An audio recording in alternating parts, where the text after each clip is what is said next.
အားလုံးပဲမင်္ဂလာပါရှင်ကိုလက်စထရောများနေရလို့သိလိုက်ရတဲ့အခါစိတ်ပူသွားတတ်ကြတာသဘာဝပါပဲဒါပေမဲ့စေတောက်စရာမလိုပဲသဘာဝအတိုင်းပြန်ထိလို့ရတဲ့နီလန်ကောင်းတွေအများကြီးရှိရစွာကိုသင်သိပါသလားဒီနေ့မှာတော့ကျွန်တော်တို့ရဲ့နေ့စဉ်နေ့တိုင်းစားသောက်ပုံစံလေးတွေကိုပြောင်းလဲလိုက်ရုံနဲ့ဒီကိုလက်စထရောကိုကျန်းမာတဲ့အဆင့်ရအောင်ဘယ်လိုလျှော့ချရမလဲဆိုတဲ့နီလန်10ခုအကြောင်းကိုပြောပြပေးတော့မှာပါ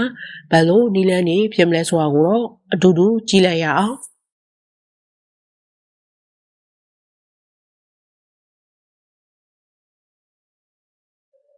ပထမဆုံးနီလန်ကတော့အစားအသောက်ပါကိုလက်စထရောကိုလျှော့ချတဲ့နေရာမှာအထူးအောင်ဆုံးကကျွန်တော်တို့နေ့စဉ်စားသုံးနေတဲ့အစီအမျိုးအစားကိုပြောင်းလဲဖို့ပါပဲအထူးသဖြင့်ပြေဝစီတွေကိုလျှော့ချရပါမယ်အမေရိကန် Health Association ရဲ့အကြံပြုချက်အရဆိုရင်တနေ့တာလုံးစားတဲ့ကယ်လိုရီအားလုံးရဲ့6%အောက်မှာပဲရှိသင့်ပါတယ်ဒီအစီအမျိုးအစားတွေကဘယ်လိုအစားအသောက်တွေမှာပါတယ်လဲဆိုရင်ကျွန်တော်တို့တွေကြိုက်တဲ့ကြတဲ့အမဲသားစိတ်သားလိုအနီအောင်သားတွေနဲ့အစီမထုတ်ထားတဲ့နှုတ်ထွက်ပစ္စည်းတွေမှာအများဆုံးပါဝင်ပါတယ်။နောက်တစ်ခုပိုတတိထားမှာကအသွင်ပြောင်းစီပါ။သူကတော့စိုင်းနေမုတ်တွေဖြစ်တဲ့ကိုကီပီဇာနဲ့ fast food အမျိုးအစားတွေမှာတွေ့ရတာများပါတယ်။ဒီအစီတွေကဘာလို့အနေရရှိရလဲဆိုရင်ပြေဝစီကမကောင်းတဲ့ကိုလက်စထရောအန်တီအန်ကိုတက်စေတယ်လို့အသွင်ပြောင်းစီကတော့ပိုဆိုးပါတယ်။သူကမကောင်းတဲ့အစီကိုတက်စေုံတည်းမကပဲကျွန်တော်တို့ခန္ဓာကိုယ်အတွက်ကောင်းတဲ့အစီ HGN ကိုပါကျော်နဲ့သွားစေလို့ပါပဲ။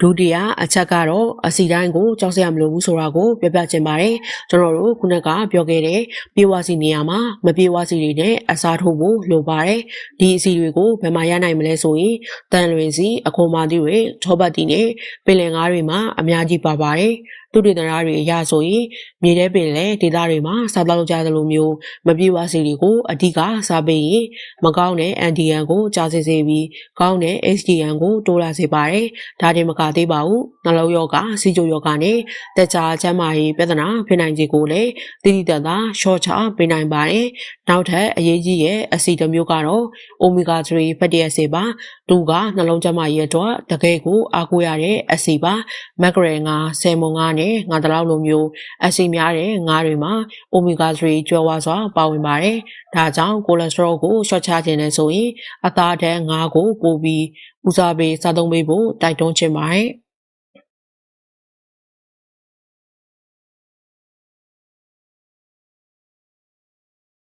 တတိယနီလန်ကတော့ကျွန်တော်တို့ရဲ့အစာကျေစနစ်ကိုတန့်စင်ပေးမယ်အမြင်ဓာတ်ကိုပို့တိုးစားပေးဖို့ပါပဲအမြင်ဓာတ်မှာရေမှာပျော်ဝင်နိုင်တဲ့အမျိုးအစားကိုဆိုလိုတာပါသူကဘယ်လိုအလုံးလုံးတယ်လဲဆိုတာကစိတ်ဝင်စားဖို့ကောင်းပါတယ်ကျွန်တော်တို့ကဒီလိုအမြင်ဓာတ်ကြော်ဝါတဲ့အစားအစာတွေကိုစားလိုက်တဲ့အခါအစာကျေလမ်းကြောင်းထဲမှာဂျယ်လိုမျိုးအနှစ်လေးတွေဖြစ်သွားပါတယ်အဲ့ဒီနှစ်လေးတွေကတွေးထဲမှာရှိရဲ့ကိုလက်စထရောတွေကိုစုပ်ယူပြီးခန္ဓာကိုယ်ပြင်ပကိုဆွထုတ်ပစ်လိုက်တာပါပြောရရင်ကိုလက်စထရောတွေကိုလိုက်ဖမ်းပေးရဲ့ဒီဗက်ဆီးလေးလိုပါပဲဒါကြောင့်တနေ့ကိုအမြင့်တဲ့25 gram ကနေ30 gram လောက်ထိရအောင်စားပေးဖို့ဆရာဝန်တွေကအကြံပြုထားပါတယ်ဒါတွေကိုဘယ်မှာအလွယ်တကူရနိုင်မလဲဆိုရင်အုတ်ချုံဂျုံညမ်းပေါင်မို့သတိဝလံနေဟင်းသီးရွက်တွေနဲ့ပဲမျိုးမျိုးတွေမှာကျွဲဝါစွာပါဝင်ပါတယ်မနှက်စာကိုအုတ်ချုံလေးစားပေးတာမျိုးဒါမှမဟုတ်သမင်းစားတဲ့အခါဟင်းသီးရွက်တွေကိုပိုထည့်စားပေးတာမျိုးကသင်ရဲ့ကိုလက်စထရောကိုအများကြီးကျဆင်းသွားစေမှာပါ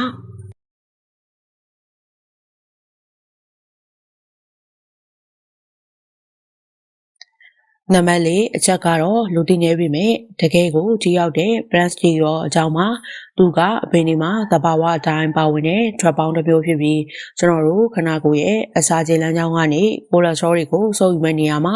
သူကအရင်ဦးအောင်ဝင်နေရာယူလိုက်တာပါပြောရရင်ကိုလက်စထရောတွေစုပ်ယူမဲ့တကားကိုသူကအရင်ပိတ်ထားလိုက်တဲ့သဘောပါဒါကြောင့်မကောင်းတဲ့ LDL ကိုလက်စထရောတွေကိုထိထိရောက်ရောက်ရှော့ချပေးနိုင်တာပါ2018ခုနှစ်ကလေ့လာမှုတစ်ခုအရဆိုရင်ဒီ plant steroid တွေကိုတနေ့1.5 gram ကနေ3 gram လောက်ထိမှန်မှန်စားပေးမယ်ဆိုရင် NDN ကို9.5 ရာခိုင်နှုန်းကနေ12ရာခိုင်နှုန်းအထိအောင်ရှော့ချပေးနိုင်တယ်လို့သိရပါတယ်ဒါတွေကိုဘယ်မှာရနိုင်မလဲဆိုရင်တော့ကျွန်တော်တို့စားနေကြပဲမျိုးမျိုးအခွန်မာသီးတွေနှံစားသီးနှံတွေနဲ့အပင်ကားရတဲ့အစီအမှာပါဝင်ပါတယ်အစာလဲစေးဆေးလဲစားဆိုလိုပဲဒီလိုတဘာဝအစားအစာလေးတွေကိုပို့စားပေးရက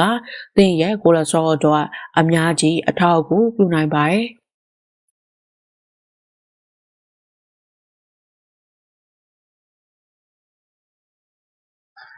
နံပါတ်5အချက်ကတော့ကျွန်တော်တို့ဟင်းလျာတွေမှာမပါမဖြစ်သုံးကြတဲ့စားဒါမှမဟုတ်အငန်ဓာတ်ကိုလျှော့ဖို့ပါပဲတကယ်တော့စားကကိုလက်စထရောကိုဓာတ်ရိုက်တက်စေတာမျိုးမဟုတ်ပေမဲ့ကိုလက်စထရောများတဲ့သူတွေအတွက်တော့အငန်လျှော့ဖို့ကအရေးကြီးရဲ့အချက်တစ်ခုဖြစ်ပါတယ်။ဘာကြောင့်လဲဆိုတော့စားကိုအလွန်ကျော်စားတာကသွေးတိုးစေလို့ပါပဲကိုလက်စထရောလည်းများသွေးလက်တိုးနေမယ်ဆိုရင်နှလုံးရောဂါဖြစ်ဖို့အခွင့်အလမ်းကပိုပြီးမြင့်မားသွားစေပါတယ်။ဒါကြောင့်ကိုလက်စထရောများနေရင်ဆရာဝန်တွေကအငန်လျှော့တဲ့လိုစောဓာတ်ရက်ကိုလိုက်နာဖို့အမြဲတမ်းတိုက်တွန်းကြတာပါကိုယ့်ရဲ့နှလုံးကျန်းမာရေးကိုကာကွယ်ဖို့ဆိုရင်ဟင်းချက်တဲ့အခါစားနဲ့ငပြားရည်ကိုလျှော့ထည့်တာမျိုးအသင်စားတွေမှာပါတဲ့ဆိုဒီယမ်ပမာဏကိုတတိထားကြည့်တာမျိုးလေးတွေစတင်လှုပ်ဆောင်ကြည့်သင့်ပါတယ်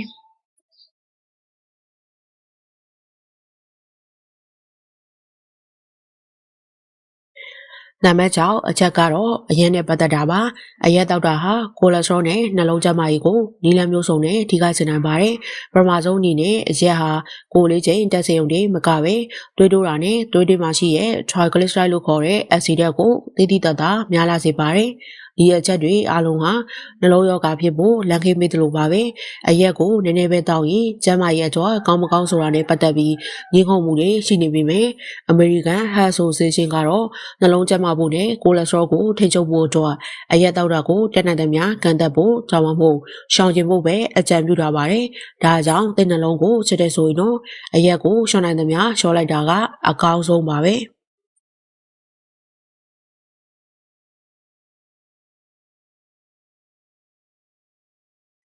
နံပါတ်9အချက်ကတော့ကျွန်တော်တို့ရဲ့ခန္ဓာကိုယ်ကိုလှုပ်လှုပ်ရှားရှားရှင်းနေစေဖို့ပါပုံမှန်လေ့ကျင့်ခန်းလုပ်ပေးရဟာစိတ်မတော့ပဲနဲ့ကောင်းတဲ့အစီ HDN ကိုတက်လာစေပြီးမကောင်းတဲ့အစီ LDN ကိုကျဆင်းစေမယ်အတိရောက်ဆုံးနည်းလမ်းတစ်ခုပါပဲတနေ့ကိုမိနစ်30လောက်ခန္ဓာကိုယ်ကအနည်းငယ်ချွတ်တက်ပြီးမောုံလောက်ရှိရဲ့လေ့ကျင့်ခန်းမျိုးကိုတစ်ပတ်မှာအနည်းဆုံး9ရက်လောက်လုပ်ပေးဖို့ရှင်းမှန်းထားတင်ပါတယ်ကိုယ်လည်းလှုပ်ရှားမှုလုပ်တဲ့အခါကိုလက်စထရောကြောက်နေမကပဲတွေးပြီးအားကိုလည်းကြားစေလို့နှလုံးကျန်းမာရေးအတွက်အရန်ကိုအထောက်ကိုပြုပါတယ်။စံကျင်ပန်းအနေနဲ့တနေ့လုံးထိုင်နေတာမျိုးကိုလည်းလှုပ်ရှားမှုမရှိရမျိုးက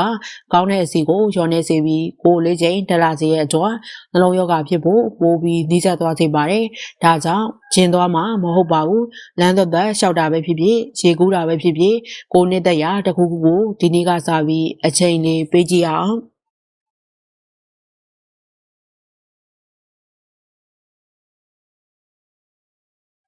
နံပါတ်၈အချက်ကတော့ကျွန်တော်တို့ရဲ့ကိုယ်လေးချိန်ကိုဂရုစိုက်ဖို့ပါပဲခုနကပြောခဲ့တဲ့အစားအသောက်ပြောင်းလဲတာနဲ့လေ့ကျင့်ခန်းလုပ်တာတွေဟာတကယ်တော့ကိုယ်လေးချိန်ကိုစမ်းမာတဲ့အချိန်မှာရှိနေအောင်အလိုလိုကူညီပေးပြီးသားဖြစ်မှာပါဘာလို့ကိုယ်လေးချိန်ကိုအလေးထားရတာလဲဆိုရင်အဝလွန်တာဒါမှမဟုတ်ကိုယ်လေးချိန်အယမ်းများနေတာဟာကိုလက်စထရောထပ်ဖို့နဲ့နှလုံးရောဂါဖြစ်ဖို့အဓိကအကြောင်းရင်းတစ်ခုဖြစ်လို့ပါပဲကိုယ်လေးချိန်များလာတဲ့အခါမကောင်းတဲ့ LDL ကိုလက်စထရောနဲ့သွေးတိုးနှုန်းကလည်းလိုက်လာတတ်ပါတယ်။ဒါတင်မကသေးပဲစီချိုယောဂနဲ့တခြားနာတာရှည်ယောဂတွေဖြစ်နိုင်ခြေကိုပါမြင့်တက်စေပါတယ်။ဒီနေရာမှာအတက်စရာသတင်းကောင်းတစ်ခုရှိပါတယ်။ကိုယ့်ရဲ့လက်ရှိကိုယ်လေးချိန်ရဲ့900ခိုင်နှုန်းကနေ1000ခိုင်နှုန်းလောက်ဥပမာပေါင်150ရှိရင်9ပေါင်ကနေ15ပေါင်လောက်ရှော့ချနိုင်ုံနဲ့တင်နှလုံးယောဂဖြစ်နိုင်ခြေကိုသီးတသားကြီးရှော့ချပေးနိုင်တယ်လို့သူတေသနာတွေကဆိုပါတယ်။ဒါကြောင့်တခါတည်းအများကြီးကြဖို့မလောပါနဲ့ဖြည်းဖြည်းနဲ့မမှန်လေးကျော်သွားတာကပိုပြီးထိရောက်ပါတယ်။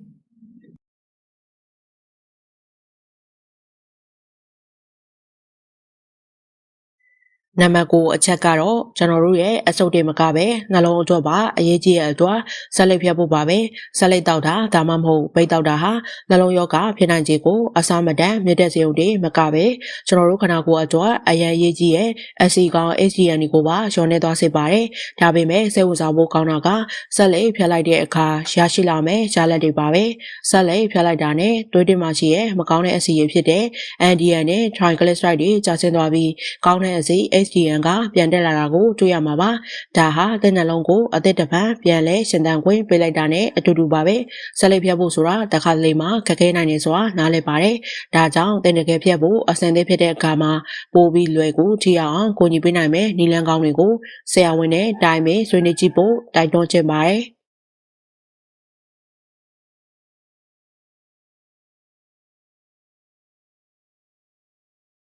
နောက်ဆုံးတစ်ချက်ကတော့ကျွန်တော်တို့တော်တော်များများမေ့လျော့နေတတ်တဲ့အိပ်စက်ခြင်းပါပဲ။ကောင်းမွန်စွာအိပ်စက်တာကခန္ဓာကိုယ်ကိုအနာပေးုံတည်းမကပဲကိုလက်စထရောကိုထိန်းချုပ်ပေးဖို့အတွက်လည်းအရေးကြီးပါတယ်။ညတိုင်းမှာ9နာရီကနေ9နာရီအထိအရေးသွေးပြည့်ဝတဲ့အိပ်စက်ခြင်းကိုရရှိမယ်ဆိုရင်မကောင်းတဲ့ LDL နဲ့တိုးတဲ့ကိုလက်စထရောပမာဏကိုလျှော့ချနိုင်တယ်လို့သိရပါတယ်။တကယ်လို့သင်က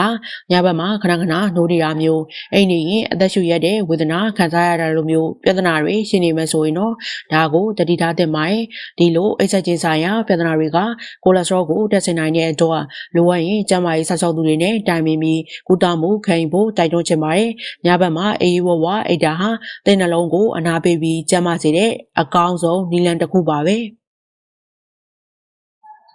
ဒီနေ့ပြောပြပေးခဲ့တဲ့နီလန်းစစ်ချက်ဟာရိုးရှင်းပေမဲ့တကယ်ကိုထိရောက်ပါတယ်။လက်ချက်ချင်းစီကိုဖြည်းဖြည်းချင်းပြောင်းလဲသွားရင်တော့သင်ရဲ့ကျန်းမာရေးကအများကြီးကောင်းမွန်လာမှာပါ။အားလုံးပဲကိုယ်စိတ်နှပြရွှင်လန်းချမ်းမြေ့ကြပါစေ။